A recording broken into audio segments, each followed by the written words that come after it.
Hello दोस्तों, welcome back to my new दोस्तों। जी हाँ दोस्तों, आज वीडियो हम जानने वाले हैं कि दोस्तों रावण की मौत के बाद कहाँ चली गई थी मंदोदरी, क्या था माता पार्वती का श्राप। दोस्तों आज की इस वीडियो में इसी के बारे में जानने वाले थे। चलिए दोस्तों बिना वीडियो को बढ़ा के इस वीडियो स्टार्ट करते हैं। दोस्तों धर्म ग्रंथ रामायण के अनुसार लंका के राजा रावण की भगवान राम के साथ युद्ध में हार हुई। रावण की मौत के बाद लंका में चल रहा युद्ध समाप्त हो गया।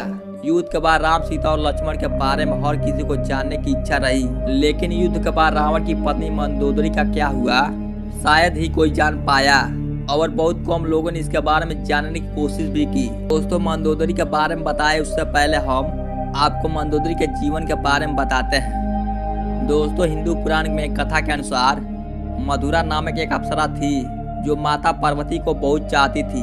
एक दिन मधुरा माता पार्वती से मिलने कैलाश पर्वत पहुंच गई, लेकिन माता पार्वती वहां नहीं थी। मधुरा ने भगवान शिव को देखा, वह उनको आकर्षित करने में लग गई और उसने पूजा शुरू कर दी। कुछ समय बाद माता पार्वती वहां पहुंची तो यह देखकर वह बहुत गुस्सा हो गई। गुस्से में आकर माता पार्वती ने मधुरा को मेढक बनने का श्राप दे दिया और कुएं में 12 साल तक रहने के लिए कहा। तब भगवान शिव ने माता पार्वती से प्रार्थना की। काफी प्रार्थना करने के बाद माता पार्वती मान गई और तब 1 साल तक कुएं में रहने के लिए कहा।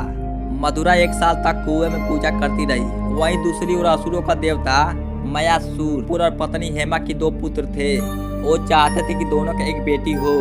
बेटी के लिए दोनों ने कई सालों तक कठोर तपस्या कर रहे थे। इसी दौरान 1 साल बाद मधुरा कुएं में असली रूप में आ गई और मदद के लिए पुकारने लगी। मधुरा की आवाज सुन मयासुर ने पूजा समाप्त की और मधुरा को गोद में उठाया। मयासुर ने इस लड़की का नाम मंदोदरी रखा। कुछ सालों बाद रावण एक बार मयासुर से मिलने गया। रावण ने मयासुर की बेटी मंदोदरी को देखा तो वह उससे आकर्षित हो गया। रावण ने मयासुर से कहा कि उसे मंदोदरी पसंद है और वह मंदोदरी के साथ विवाह करना चाहता है। तब मयासुर ने मना कर दिया तो रावण ने जबरन विवाह कर लिया। विवाह के बाद दोनों के 3 पुत्र हुए। मंदोदरी को पता था कि रावण बहुत ही अहंकारी है और वो जिस मार्ग पर चल रहा है उसका विनाश निश्चित है। मंदोदरी ने भगवान राम की पत्नी माता सीता को वापस भेजने के लिए कहा, लेकिन रावण ने मना कर दिया। भगवान राम और रावण के बीच युद्ध हुआ।